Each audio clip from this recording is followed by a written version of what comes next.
ವಿಶ್ವವಿದ್ಯಾಲಯದಿಂದ ನಾವು ತೀರ್ಮಾನ ತೆಗೆದುಕೊಂಡು ವಿಶೇಷ ಸಿಂಡಿಕೇಟ್ ಸಭೆಯನ್ನು ಕರೆದ್ವಿ ನಾವು. ಇದು 45ನೇ ವಿಶೇಷ ಸಿಂಡಿಕೇಟ್ ಸಭೆಯಾಗಿತ್ತು.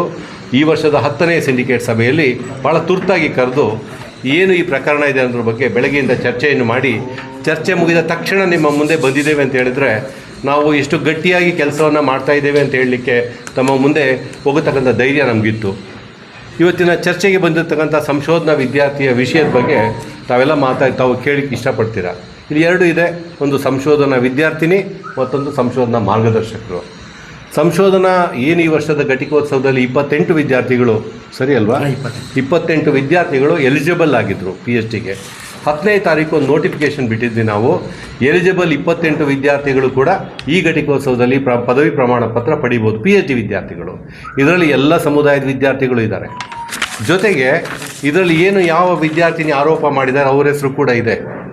ಈ ಪ್ರಕ್ರಿಯೆ ಬಂದ ಕೂಡಲೇ ಅವ್ರು ಏನು ಮಾಡಬೇಕು, ವಿಶ್ವವಿದ್ಯಾಲಯಕ್ಕೆ ಬಂದು ಅರ್ಜಿ ಶುಲ್ಕ ತುಂಬಿ ಅಪ್ಲಿಕೇಶನ್ ಹಾಕಿ ಅದನ್ನು ಅವ್ರು ಮಾಡಿದರೆ ಆ ಪ್ರಕ್ರಿಯೆ ಮುಂದುವರಿಯುತ್ತೆ. ಈ ವರ್ಷ 28 ವಿದ್ಯಾರ್ಥಿಗಳಲ್ಲಿ 27 ವಿದ್ಯಾರ್ಥಿಗಳು ಅರ್ಜಿ ಶುಲ್ಕ ತುಂಬಿದ್ರು, ಅರ್ಜಿಯನ್ನು ಹಾಕಿದ್ರು. 27 ವಿದ್ಯಾರ್ಥಿಯಲ್ಲಿ ಒಬ್ಬ ವಿದ್ಯಾರ್ಥಿ ಮಾತ್ರ ಬಂದಿರಲಿಲ್ಲ ಕನ್ವೊಕೇಷನ್ಗೆ. 26 ವಿದ್ಯಾರ್ಥಿಗಳು ಪದವಿ ಪಡೆದರು. ಏನೀಗೇನು ಆಪಾದನೆ ಮಾಡ್ತಿರ್ತಕ್ಕಂಥ ವಿದ್ಯಾರ್ಥಿನಿ ಹೆಸರು ಕೂಡ ಇದೆ 5ನೇ ಕ್ರಮಾಂಕದಲ್ಲಿ. ಆ ವಿದ್ಯಾರ್ಥಿನಿ ಕೂಡ ಅರ್ಹತೆ ಇತ್ತು, ಯಾಕೆಂದರೆ ಎಲಿಜಿಬಿಲಿಟಿ ಸರ್ಟಿಫಿಕೇಟ್ನಲ್ಲಿ ಅವರ ಹೆಸರಿದೆ. ರಾಜ್ಯಪಾಲರು ಮುದ್ರೆ ಕೊಟ್ಟಿದ್ದಾರೆ, ಪರೀಕ್ಷಾ ಪ್ರಕ್ರಿಯೆ ಪೂರ್ಣ ಆಗಿದೆ, ಹಾಗಾಗಿ ಅವರು ಸರಿಯಾಗಿದೆ ಅಂತಕ್ಕಂಥ ಮಾಹಿತಿ ಇತ್ತು. ಇದನ್ನು ಆ ವಿದ್ಯಾರ್ಥಿನಿ ನಮ್ಮ ಒಂದು ವಿಶ್ವವಿದ್ಯಾಲಯವನ್ನು ಸಂಪರ್ಕಿಸಿ ಆ ಅರ್ಜಿ ಶುಲ್ಕ ಮತ್ತು ಅರ್ಜಿಯನ್ನು ಭರ್ತಿ ಮಾಡಿದರೆ ಅವರು ಬಂದು ಅರ್ಹತೆ ಪಡೆದು ತಮ್ಮ ಘಟಿಕೋತ್ಸವ ಪ್ರಮಾಣ ಪತ್ರವನ್ನು ತೆಗೆದುಕೊಂಡು ಹೋಗ್ಬೋದಾಗಿತ್ತು. ಈ ನಾವು ಘಟಿಕೋತ್ಸವ ಸಮಯದಲ್ಲಿ 2 ರೀತಿಯ ಪದವಿಗಳನ್ನ ನೀಡ್ತೇವೆ. ಒಂದು ಇನ್ ಪರ್ಸನ್, ಇನ್ ಆಬ್ಸೆನ್ಷಿಯಾ ಅಂತ. ಈ ವಿದ್ಯಾರ್ಥಿನಿಗೂ ಕೂಡ ಇವರು ಬಂದಿರಲಿಲ್ಲ, ಇನ್ನು ಆಬ್ಸೆನ್ಷಿಯಾ ಇವರಿಗೆ ಕೊಡಬಹುದು ಅನ್ನೋದಕ್ಕೂ ಕೂಡ ಗಣತವೇತ ರಾಜ್ಯಪಾಲರು ಅಂಕಿತ ಹಾಕಿದ್ದಾರೆ ಅಂತಕ್ಕಂಥ ಮಾಹಿತಿಯನ್ನು ನಿಮ್ಮ ಮುಂದೆ ಕೊಡಲಿಕ್ಕೆ ಇಷ್ಟಪಡ್ತೇನೆ. ಮುಂದುವರೆದು ಎಲ್ಲ ವಿದ್ಯಾರ್ಥಿಗಳು ಅರ್ಜಿಯನ್ನು ಹಾಕಿದ್ದಾರೆ. ಅರ್ಜಿ ಹಾಕಿರ್ತಕ್ಕಂಥ ಯಾವ ವಿದ್ಯಾರ್ಥಿಗೂ ನಾವು ಇದು ಮಾಡಿಲ್ಲ. ಅದರಲ್ಲಿಯೂ ಕೂಡ ಈ ಸಮುದಾಯಗಳಿಗೆ ಸೇರಿದ ವಿದ್ಯಾರ್ಥಿಗಳು 5 ಜನಕ್ಕೂ ಕೊಟ್ಟಿದ್ದೀವಿ. ಇಲ್ಲಿ ಯಾವುದೇ ಜಾತಿ ತಾರತಮ್ಯ ಭೇದ ಇಲ್ಲ. ಈ ವರ್ಷದ ಏನು ಪದವಿಗಳು ಪ್ರಮಾಣ ಪತ್ರ ಪಡೆದಿದ್ದಾರೆ ಎಲ್ಲ ವಿದ್ಯಾರ್ಥಿಗಳು ಒಂದೇ. ವಿಶ್ವವಿದ್ಯಾಲಯಕ್ಕೆ ಹಲವಾರು ಕಂಪ್ಲೇಂಟ್ಗಳು ಬಂದಾಗ ಕೇಳ್ತಾರೆ, ಸರ್ ನಮ್ದು ಅದಾಗಿಲ್ಲ, ಇದಾಗಿಲ್ಲ, ನೇಮ್ ತಪ್ಪಾಗಿದೆ. ಅದಕ್ಕೆ ಸೂಕ್ತವಾಗಿರ್ತಕ್ಕಂಥ ಸೆಕ್ಷನ್ಸ್ ಇರುತ್ತೆ. ಪರೀಕ್ಷಾಂಗ ವಿಭಾಗಕ್ಕೆ ಸಂಬಂಧಿಸಿರ್ತಕ್ಕಂಥ ವಿಷಯ ಬಂದರೆ ಪರೀಕ್ಷಾಂಗ ಕುಲಸಚಿವರು ಡಾಕ್ಟರ್ DN ಪಾಟೀಲ್ ಅವರು ನೋಡ್ಕೊಳ್ತಾರೆ. ಇವರ ಇದಕ್ಕೆ ಯಾವ ಮಾಹಿತಿ ಆಗಲಿ, ಕರೆಯಾಗಲಿ, ದೂರಾಗಲಿ, ನನ್ನ ಹೆಸರು ಯಾಕಿಲ್ಲ ಅಂತಕ್ಕಂಥ ಮೇಲ್ ಆಗಲಿ, ಅಥವಾ ಒಬ್ಬ ವಿದ್ಯಾರ್ಥಿಯ ಮಿತಿಯಲ್ಲಿ ವಿದ್ಯಾರ್ಥಿ ಬಂದುಬಿಟ್ಟು ಕುಲಸಚಿವರನ್ನು ಭೇಟಿ ಮಾಡಿ, ಸರ್ ನಮ್ಮೊಂದು ಅವಕಾಶ ಬೇಕಿತ್ತು, ನನಗೆ ಯಾಕೆ ನಂದಿಲ್ಲ, ಬಾಮ್ಮ ನಿನ್ನ ಹೆಸರಿದೆ, ತಗೋ ನೀನು ಮುಂದಿನ ಪ್ರಕ್ರಿಯೆ ಮಾಡ್ಕೋ ಅಂತ ಹೇಳ್ತಾಯಿದ್ರು.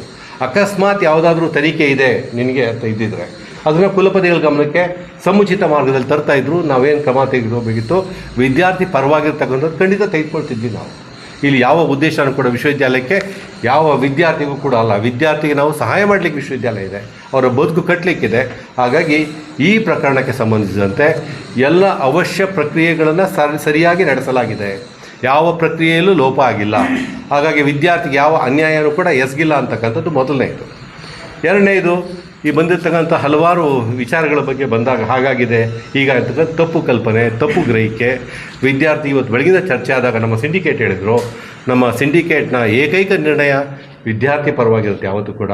ಇವತ್ತು ಉದಾಹರಣೆಗೆ ಇದೇ ವಿದ್ಯಾರ್ಥಿನಿಗೆ 3,76,000 ರೂಪಾಯಿ ಫೆಲೋಶಿಪ್ ಕೊಟ್ಟಿದ್ದೀವಿ ನಾವು ವಿಶ್ವವಿದ್ಯಾಲಯದಿಂದ. ತಿಂಗಳ 10,000 ರೂಪಾಯಿ ಫೆಲೋಶಿಪ್ ಕೊಡ್ತಿದ್ವಿ. 10,000 ರೂಪಾಯಿ ಪ್ರತಿ ಇವ್ರಿಗೂ ಕೂಡ 3,76,000 ರೂಪಾಯಿ ಕೊಟ್ಟಿದ್ದೀವಿ.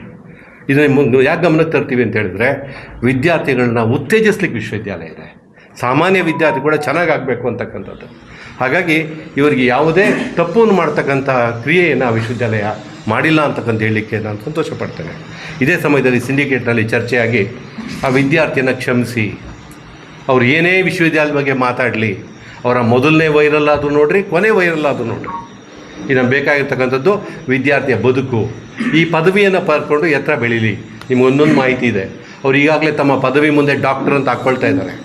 ಒಂದು ಕಾಲೇಜಿನಲ್ಲಿ ಪ್ರಾಂಶುಪಾಲರ ಕೆಲಸ ಮಾಡ್ತಾ ಇದ್ದಾರೆ. ಈಗಾಗಲೇ ನವೆಂಬರ್ ತಿಂಗಳಿಂದ ಅವ್ರು ಆ ಕಾಲೇಜಲ್ಲಿ ಕೆಲಸ ಮಾಡ್ತಾ ಇದ್ದಾರೆ. ಹಾಗಾಗಿ ಆಗಲೇ ಪದವಿಯ ಫಲಾನುಭವಿಯಾಗಿ ಆ ಪದವಿಯನ್ನು ಉಪಯೋಗಿಸ್ಕೊಂಡು ನಮಗೆ ಪದವಿ ಕೊಟ್ಟಿಲ್ಲ ಅಂತಕ್ಕಂಥದ್ದು ಅರ್ಜಿಯನ್ನು ಹಾಕದೇ ಇದ್ದರೆ ಅದು ಅವರಲ್ಲಿ ಇರ್ತಕ್ಕಂಥ ಒಂದು ಮಿತಿಯಾಗಿರ್ತಕ್ಕಂಥ ಜ್ಞಾನವನ್ನು ತೋರಿಸುತ್ತೆ. ಅವರು ವಿದ್ಯಾರ್ಥಿಯ ಮಿತಿಯಲ್ಲಿ, ಸಂಶೋಧನಾ ಅಭ್ಯರ್ಥಿಯ ಮಿತಿಯಲ್ಲಿ ಅಷ್ಟು ಜನ ಮಕ್ಕಳು ಸಂಶೋಧನೆಯವರಿದ್ದಾರೆ. ಇವರೊಬ್ಬರು ಹಾಕಿಲ್ಲ ಅಂದ ಮಾತ್ರಕ್ಕೆ ಎಂದಾಗ ತಾವು ಯೋಚನೆ ಮಾಡ್ಬೋದು, ಇದರಲ್ಲಿ ವಿಶ್ವವಿದ್ಯಾಲಯದ ತಪ್ಪೇನಾದರೂ ಇದೆಯಾ.